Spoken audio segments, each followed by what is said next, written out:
It's not very often that the entertainment we consume can either predict, or at the very least, run parallel to real-world events. When this happens, many of us take notice. I'm Think So Joe, this is Things You Might Not Know, and today, Buffy the Vampire Slayer comes really close to predicting one of America's biggest tragedies.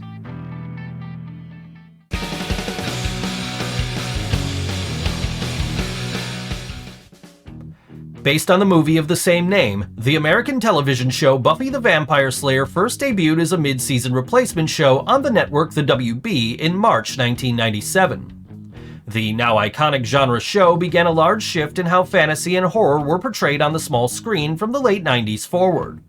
Along with this shift, the careers of multiple stars that still grace our screens today were launched. Among these are household names such as Sarah Michelle Gellar, David Boreanaz, Allison Hannigan, and Seth Green. Many cast and crew members from Buffy's run, which ended in May 2003, would go on to continue their Hollywood careers behind the scenes, with some having more notable success than others. One of the more surprising career turns was that of Danny Strong, who portrayed the often bullied and eventual Season 6 villain, Jonathan. Strong would go on to have an extremely successful screenwriting career, winning multiple awards for his work on the HBO originals Recount and Game Change. More recently, he created, wrote, and produced the TV miniseries Dopesick, which depicts the beginnings of the ongoing opioid crisis. While the flourishing career of Danny Strong is definitely not this week's Thing You Might Not Know, it is a pretty awesome little tidbit nonetheless. The third and undeniably best season of Buffy the Vampire Slayer aired from September 29, 1998 through July 13, 1999, with the majority of the episodes making it to air on time. That is, until a tragic real-life event delayed multiple episodes, with one particular episode not airing until months after the Season 3 finale aired. But before I get too much further, if you have an idea for a future episode of Things You Might Not Know, make sure you drop that in the comments. I would also like to add a content warning here, as the remainder of this video will briefly discuss topics of school shootings and suicide ideation. On the morning of April 20th, 1999, students Eric Harris and Dylan Klebold entered Columbine High School with multiple firearms and homemade explosives. Harris and Klebold, both seniors of the school at the time, murdered 12 students and one teacher before turning their guns on themselves. The duo had also planted pipe bombs throughout the school, all of which failed to detonate. At the time, the tragedy at Columbine High School was considered to be the deadliest school shooting in the United States history, a number that has since been eclipsed by the cataclysmic events at Virginia Tech and Sandy Hook in 2007 and 2012 respectively. I'm not going to rehash the full events and the aftermath of the Columbine High School massacre here, as this is ground that's been tread by many others who do better research than us.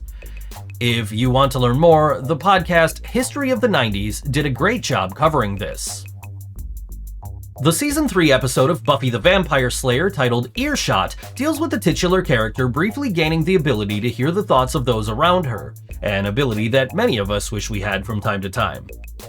Things start off in a more comedic way and quickly turn awkward as Buffy listens in on the thoughts of her friends, Mother, and Watcher, the latter of which reveals information that the Slayer would rather not know.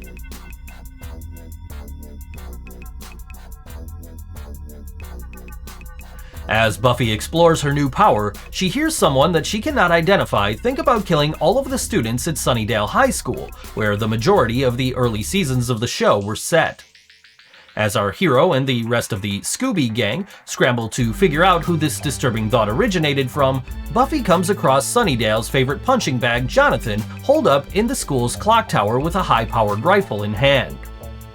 It's revealed that Jonathan had no intention of hurting anyone but himself, as he had brought the rifle up to the tower to commit suicide. Since Buffy the Vampire Slayer has been going through a bit of a resurgence in popularity as of late, with new fans discovering it daily, I'm not going to be the one to spoil the end of the episode here. But what I will say is that the big reveal of who was the one that intended to hurt as many students as possible kind of needs to be seen to be believed. By some eerie coincidence, the episode Earshot was originally scheduled to air on April 27, 1999, exactly 1 week after the Columbine school shooting. The episode was quickly pulled from the schedule and replaced with a rerun of an earlier episode in the season.